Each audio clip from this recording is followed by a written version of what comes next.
CNN breaking news. 5 a.m. on the U.S. East Coast, where we're following the breaking news out of Sri Lanka, where a seventh explosion has now been confirmed. I'm George Howell at the CNN Center in Atlanta. Welcome to viewers here in the United States and around the world. State media report that at least 4 explosions were at hotels and 3 other explosions were at churches. You're seeing the video here from Colombo, Sri Lanka, the capital there, and you see the damage and these soft targets where some people were there for Easter Sunday, others foreigners in hotels on this very important day. At least 138 people have been killed in these 7 explosions. This, according to officials there. More than 560 people have been wounded. Again, keep all of this in mind. What seems to have been a coordinated set of attacks on a day that Christians around the world are celebrating Easter. CNN's correspondent Nikhil Kumar has been following the story for the last several hours in New Delhi, joining us live this hour. And Nikhil, what more are you hearing from your sources about the aftermath of these explosions? Well, George, the full details are still coming through, but everything that we know points to a devastating series of attacks. As you say, now we have a confirmation that there were 7 explosions. We know that 3 of them at least occurred at churches. This, as you say, is Easter Sunday. These churches, we're told, were full. We don't yet have a full picture of the number of injured and dead, but we know that the number of injured is in the hundreds, well into the hundreds, and the number of dead is above 130, close to about 140 right now is the figure that we have. We know that at least 20 foreigners were involved in these attacks. Remember, this is a country that's a popular tourist destination as well. And so authorities are really scrambling to bring medical attention to those who've been injured, to make sure that the rescue operations can unfold smoothly. Security across the country has been stepped up. The government today held an emergency meeting earlier on Sunday. All police leave has been cancelled across the country, from what we understand, as they try and make sense of what exactly happened and find out who was behind this. At this early stage, we don't yet have any indication about who may be behind this. We haven't had a claim of responsibility, nor so far have we had the government pointing the finger of blame at anybody.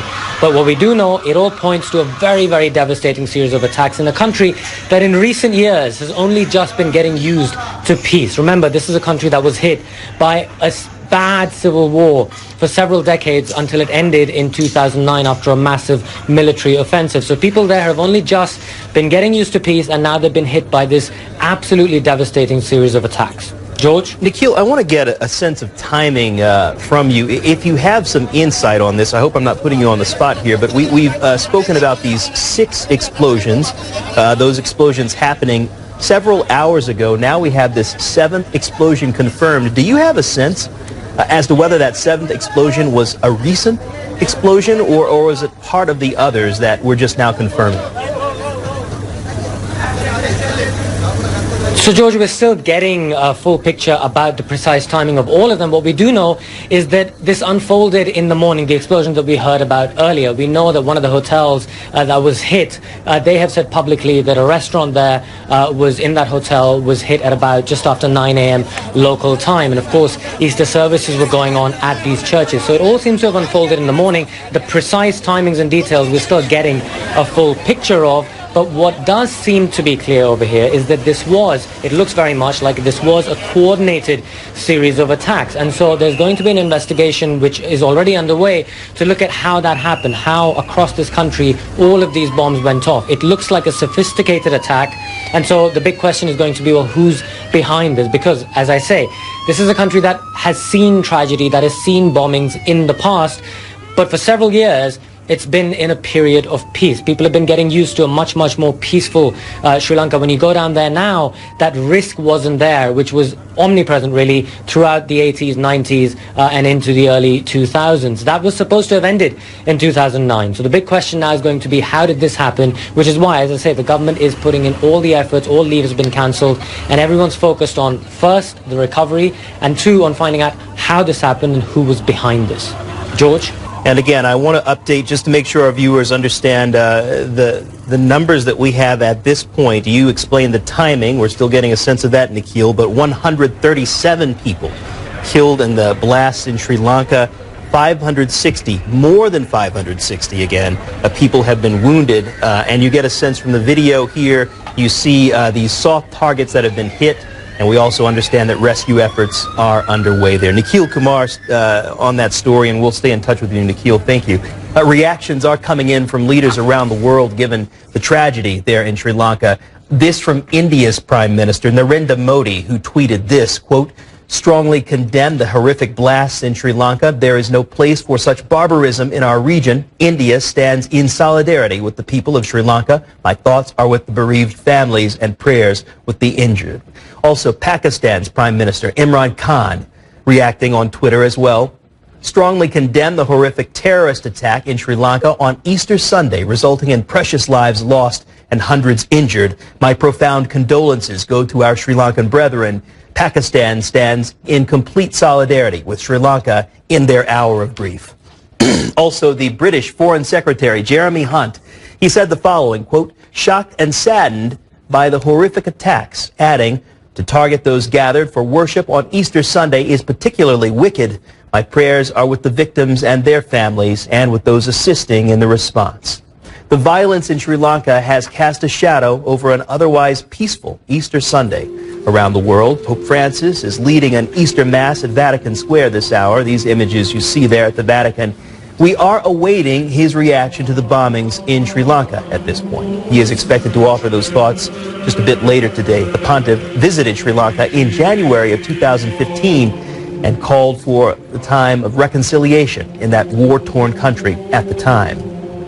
A lot to talk about this Easter Sunday for sure, and for perspective, let's bring in CNN senior Vatican analyst John Allen. John joining us this hour in Rome. And John, the Pope has not yet spoken about what happened in Sri Lanka, but you say that he will likely make remarks in his noon homily.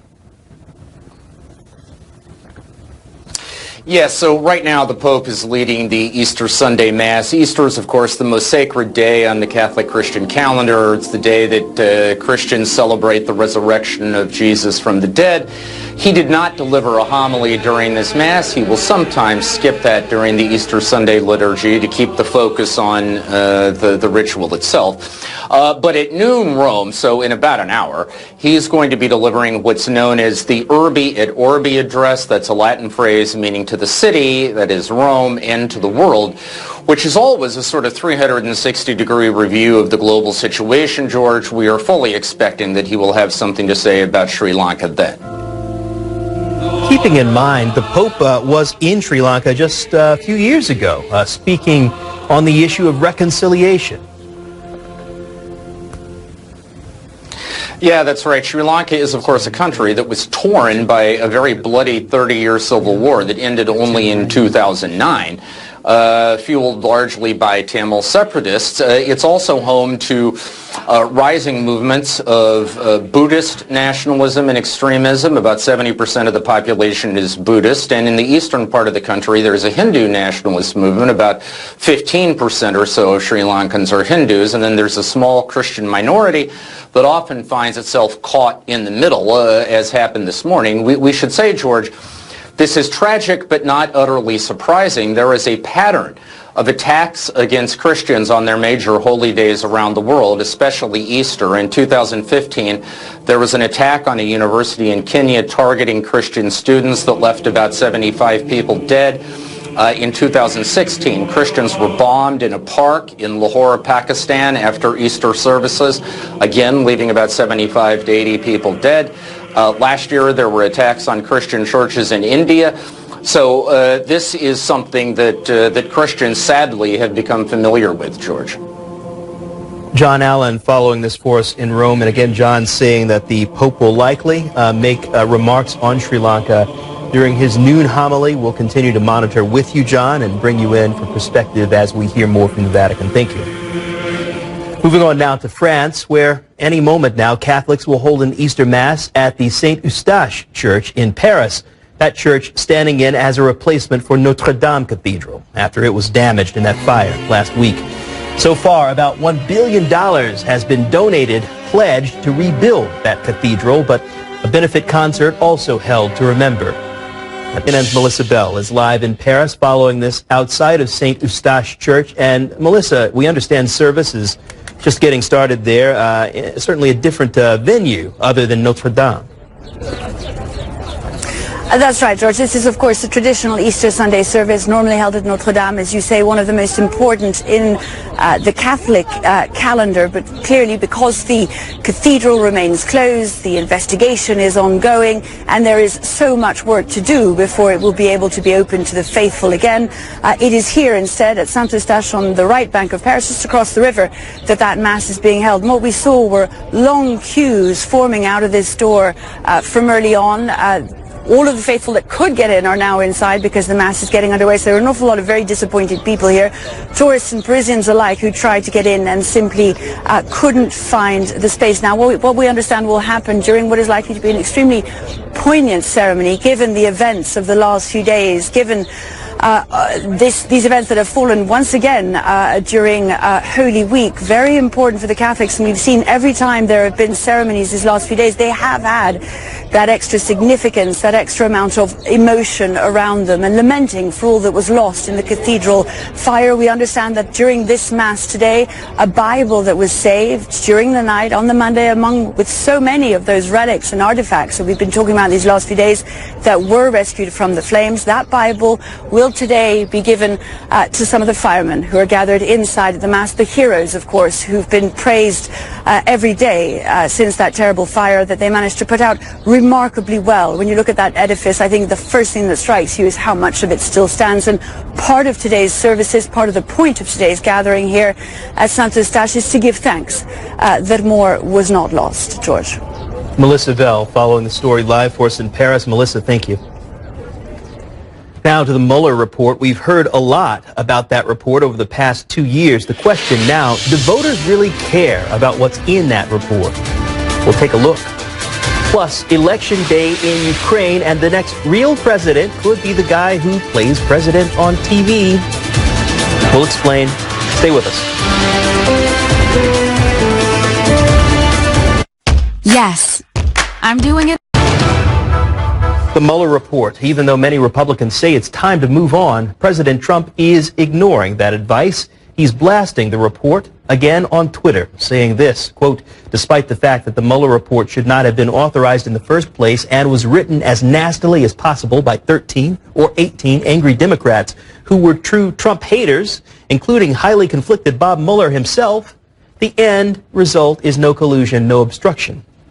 It is important to point out the report does not exonerate President Trump on obstruction of justice. Our Boris Sanchez is traveling with the president in Florida and has this report for you. The chairman of the House Judiciary Committee, Jerry Nadler, filing a subpoena demanding to see the full unredacted Mueller report. Democrats are demanding to see all the underlying evidence, including information that was redacted because it includes sensitive grand jury information. Nadler set a deadline of May 1st, but it does not appear that the Department of Justice is ready to comply with his request. They put out a statement in part calling his request unnecessary. Here's the full statement. They write, quote, in the interest of transparency, the Attorney General released the special counsel's confidential report with only minimal redactions. The Department of Justice has also made arrangements for Chairman Nadler and other congressional leaders to review the report with even fewer redactions. In light of this, Congressman Nadler's subpoena is premature and unnecessary. The department will continue to work with Congress to accommodate its legitimate requests consistent with the law and long-recognized executive branch interests. Because of this dispute between House Democrats and the Department of Justice, it appears that this fight will likely wind up in court. Meantime, President Trump spent Saturday at his National Golf Club here in Palm Beach, Florida. The president driving by a crowd of supporters, giving an enthusiastic double thumbs up. We have heard from sources at the White House, though, that the president is fuming over details in the Mueller report.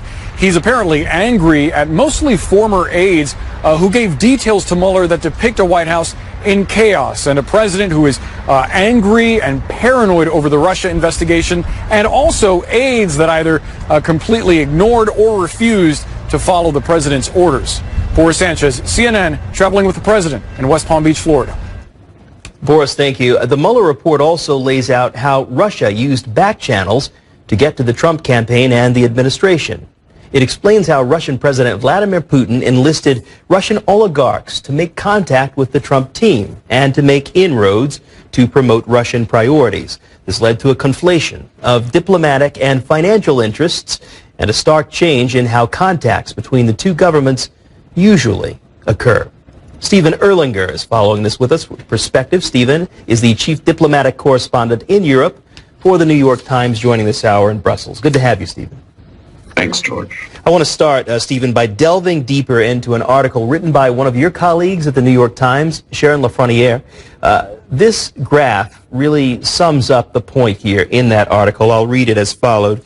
The graph says this: Mr. Trump's on-the-fly campaign, lack of preparation for victory, and disorganized transition created a vacuum that, as Russia sought out avenues of access and influence, was quickly filled by a number of people from outside established foreign policy circles, many of whom appeared eager to portray themselves as access brokers or generate business opportunities. So, Stephen, as the Mueller report shows the depth of connections, Russia clearly saw an opportunity here.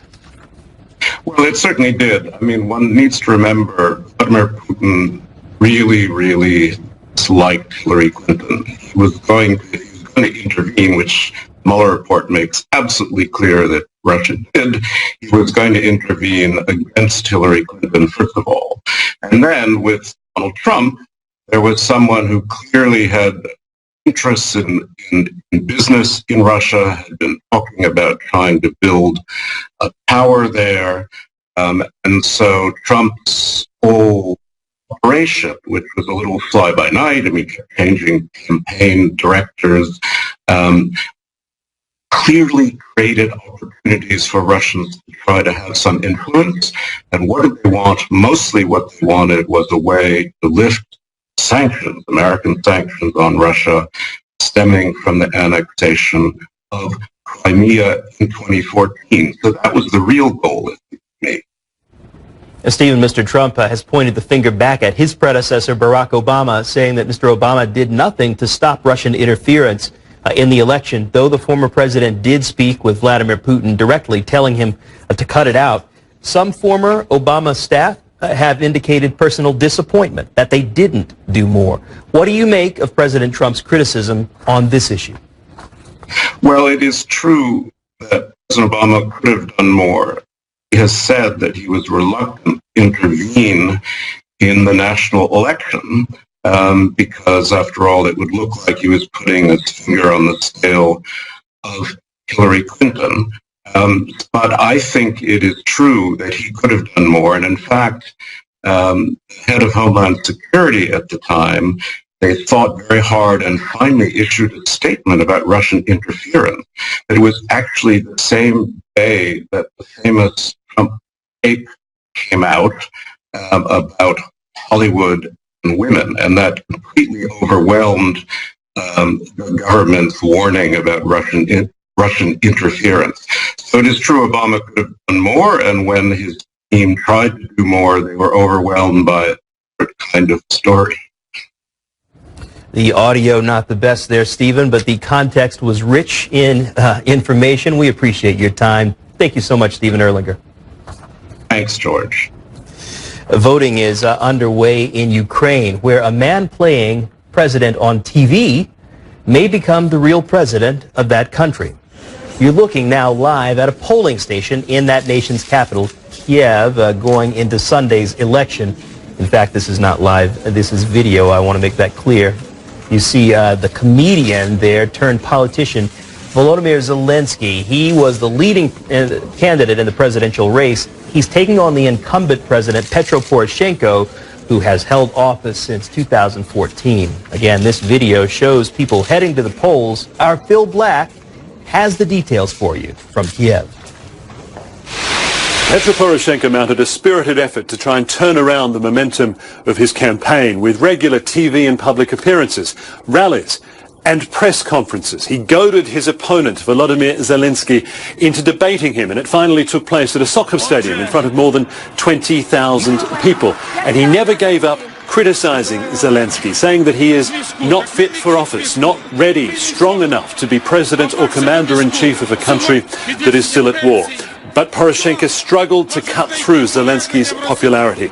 The actor and comedian says he's not a politician, just a regular guy who wants to wipe out a broken system of corruption and self-interest, which he says is represented by Poroshenko. Essentially, just like the character he plays on television. In the show Servant of the People, Zelensky plays a schoolteacher who improbably accidentally becomes Ukrainian president, who goes into battle against oligarchs and corrupt officials and cronies. That performance, his likability, his campaign platitudes of promising to do things better than the other guy have made him the clear frontrunner in this presidential campaign. So how did Ukraine get to this point? Well, after the revolution of 2014, Poroshenko rode a wave of hope and optimism to the presidency, promising to turn the country around. But 5 years on, the war in the east against Russian-backed separatists grinds on. The economy's recovery has been fragile and slow. Poverty and quality of life are big issues here, and corruption endures across government and key institutions. The general view among many Ukrainians is that Poroshenko hasn't done enough. They are disappointed, they want change, they want something new. Enter Volodymyr Zelensky, the total unknown, with a warm smile but few detailed policies. But it's been enough to convince many Ukrainians to vote for him, or at least vote against the status quo. Phil Black, CNN, Kiev. Polling stations are also open in Egypt, where voters will decide on a controversial change to that nation's constitution. It's the second of 3 days of voting in the referendum. The change could keep the president Abdel Fattah el-Sisi in office until 2030. And also give him sweeping new powers over the judicial and legislative branches.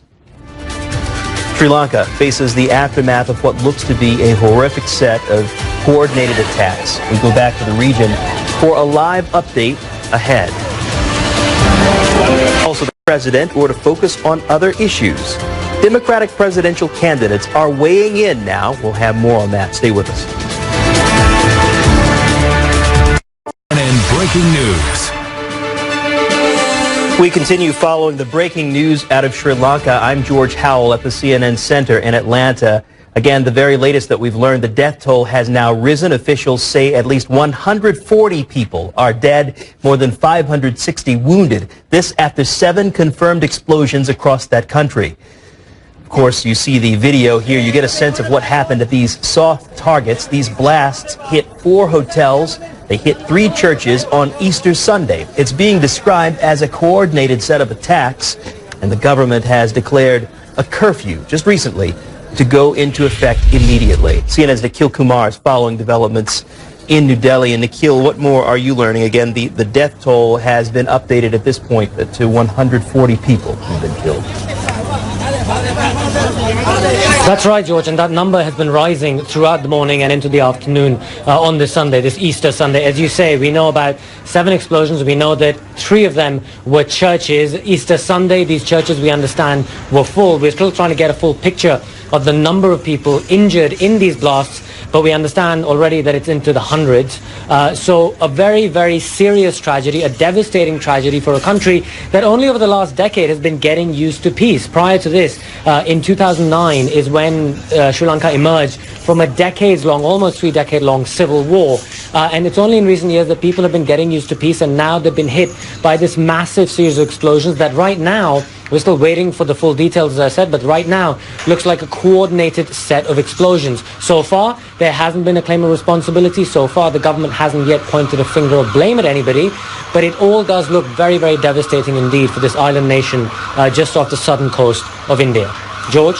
Nikhil, if you could help us get some context about this nation, violence in particular, because Sri Lanka has not seen something like this in some time. Help our viewers to understand the background, the history there. It hasn't, George, no. I mentioned the civil war which unfolded through the 80s, the 90s, before it ended following a massive military offensive finally in 2009. That pitted the Sinhalese majority of that country against the Tamil ethnic group, which is mostly concentrated in the north of the island. Now, Christians are a minority in that country. Some of them they're both Sinhalese and Tamil, and they were hit as well during all those years of violence when we used to see regular reports of bombings, regular reports of attacks up and down that nation. But in 2009 is when that war ended. Since then, that country has been taking steps towards peace, towards reconciliation. We have seen smaller instances of interreligious and ethnic violence, but nothing close to what used to happen during those dark days of the civil war. So this is going to come as a jolting, crushing reminder to the people of that country that just as they're stepping out of the shadow of that war, they've now been hit by this. The Christian population, as I mentioned, is quite small, below 10%, but quite significant. As I say, they're both Tamils and Sinhalese, and there was a spotlight on them, you'll remember, back in 2015, when the Pope visited and held Mass in the country. When he went to Colombo and held Mass there, hundreds of thousands turned out, and the message very much then was a message of unity, which is a message that the leaders of the country have been trying to promote, to reconcile the different groups together after the end of that war. But on this very, very dark day, it points to some divisions and with tragic consequences for everybody involved. George? Nikhil, it begs the question, of course, we see, unfortunately, Christians are attacked in many places around the world. Unfortunately, this is a sad but uncommon thing that seems to happen in so many places. But the question here, why Sri Lanka? That seems to be a burning question as we see these explosions at churches and hotels on Easter Sunday. That's exactly right, George. That's going to be the question to which authorities are going to be scrambling to try and find an answer. There's no straightforward answer here. As I said, the context here is a country that has been trying to step out of the shadow of ethnic and interreligious conflict, trying to step out of the shadow of conflict and terrorism.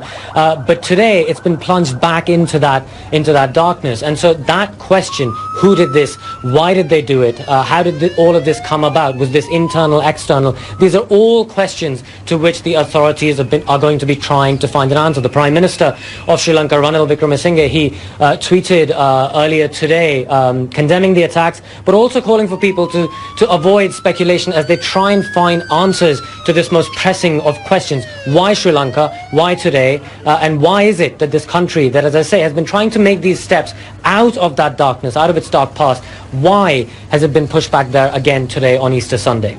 George? Nikhil Kumar with the reporting. Thank you, Nikhil. Now let's bring in Dr. Mahesh Gunsakara. Dr. Gunsakara is a spokesperson for the Sri Lanka Red Cross Society and joins us now by phone. Dr. Gunsakara, first of all, if you could give us a sense of what's happening there on the ground as you understand it. Yeah. What we see here is now really quite significant number, 8 number of explosions that happened, and there are no violent incidents other than this 8 explosions that happened. Line is very poor. Hello? Dr. Gunsakara, we have you on the line. The audio is not the best. Again, just making sure that our viewers understand, CNN has confirmed at this point seven explosions in Sri Lanka. We are, of course, staying in touch with authorities as information develops. 140 people who've been killed, more than 560 people who've been injured, as at latest report.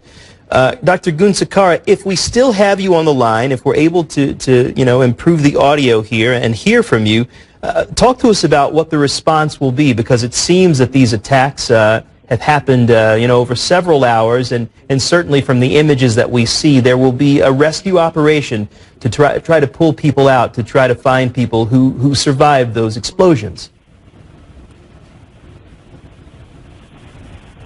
I don't believe we have Dr. Gunsakara on the phone with us, but again, the latest that we have for you in these attacks that took place in Sri Lanka, 140 people who have been killed, more than 560 people who have been injured, several different sites that were hit, churches and hotels. The churches with people who were there for Easter Sunday, the hotels packed with foreigners on this very important day. We'll, of course, continue to follow this story for you.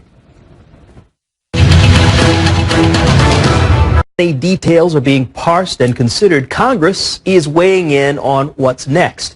And Democrats are looking to replace the president in 2020. Many of those Democrats are weighing in, some pushing for impeachment, but others are not. Here's a sample.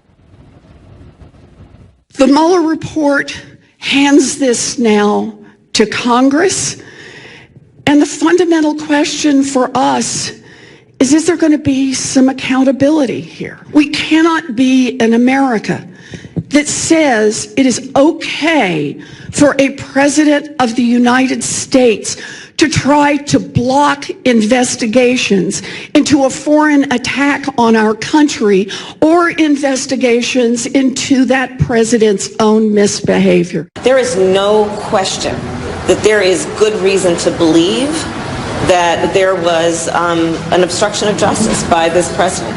There's no question. I do not think it's time to move towards impeachment. I'm about to tell you why. I do not think it's time to move towards impeachment because Congress hasn't seen the report without its redactions. Not being like you see it. Well, I want to go through the processes I want to go through. I want to see it on the redacted report. I want to have Robert Mueller come and testify before the Judiciary Committee, and I want to make sure that we see the underlying evidence. So I know a lot of people are already ready to impeach, but I'm a guy that believes that this is not a partisan issue. This is a process. We need to follow a process to come to that conclusion. Well, the U.S. president's message to Democrats, game over, he says. But how do voters feel about it? Are they sick and tired of hearing about it, or do they care that the president of the United States may have obstructed justice? CNN's Miguel Marquez traveled to the state of Wisconsin, a state that was key in President Trump's victory in 2016. Good morning, Wisconsin. 48 degrees at Radio City. Release of the redacted Mueller report in Milwaukee. Talk of the town. Obviously, the big story today, the Mueller report. The redacted version is coming out, hopefully as we speak. It's out now. We got it. Right, on Conservative Talk Radio, host Steve Scafidi says he's talked to Mueller 4 to 5 times a week for the past 22 months. Now that it's out there. For a lot of people on my side of the aisle, I think we're looking at this as, yeah, there could have been some reason to investigate this, but I think it has been hyper politicized to the point where it just went on too long. And from caller after caller after caller, the president isn't perfect, but the investigation has gone too far for too long. Eddie from Franklin, real quick. I only got about a minute, Eddie. What say you? I say it's a total fishing expedition. They had a prejudgment about Trump ahead of time. They just, they don't like his character, which a lot of people don't. But, they just don't agree with his policy. In the Milwaukee suburbs, Port Washington, in conservative Ozaukee County, where in 2016, voters supported then-candidate Trump by nearly 19 points over Hillary Clinton. Some Republican voters here say, we're sick of hearing about it. I think Washington, they want to focus on it. Those people want to. But for us, my friends, we're sick of hearing about the Mueller. Democrats want more details, but concede regardless of what's in the report, it's likely to make little difference in how voters view the president. I think I've been reading about it for a long, long time, and it seems like I'm not sure anything is going to change. Closer to downtown in Blue Wauwatosa, where voters backed Clinton over Trump by 22 points. Some independent voters here say the entire report must now be released. The full report needs to be fully disclosed to everybody so that we can read it and see what is actually... No redactions. No redactions in the report. The full report, everything. The full report, absolutely. We have a right to see the full report. Some Republicans also welcoming full publication, confident there is nothing there. If this was going to have any kind of major impact on anything, they would have already brought indictment or charges or recommended further prosecution. So I don't think it's really going to be the big reveal like everyone thinks. So I talked to independents and Democrats and Republicans, even Republicans who don't like the president, and they all thought sort of the same thing, that if the Mueller report and its findings are still a topic of discussion in 2020, it will help the president win re-election. Miguel Marquez, CNN, Milwaukee, Wisconsin. Arrests have been made after the killing of a Northern Ireland journalist. Why police say this is a terrorism case. 140 people have been killed in 7 different explosions. You see here video as one of those explosions happened.